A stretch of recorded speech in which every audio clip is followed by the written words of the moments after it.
Okay, so this is an RDOP test. We're going to, on pad menu 2, start modems. And I'll go ahead and start RDOP modem. Sorry about the flickering. The terminal opens up. Modem started.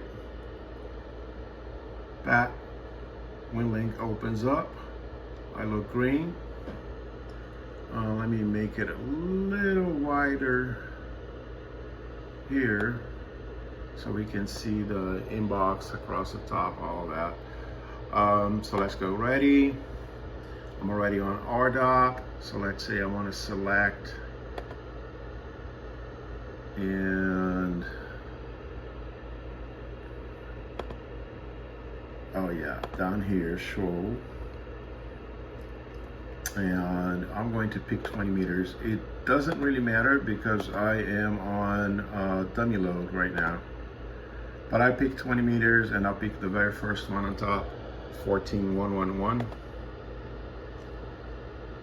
The radio is on that now. Radio is on a dummy load on the service monitor.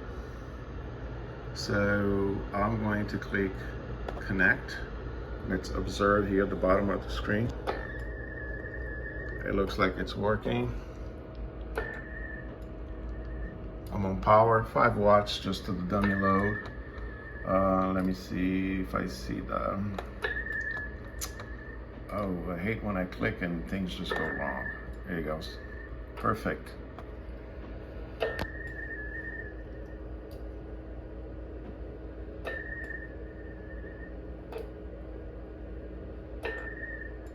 Okay, it's not going to connect anywhere, obviously, because like I said, I'm not on an antenna, but this is RDOP now working according to what I said on my previous post, 73.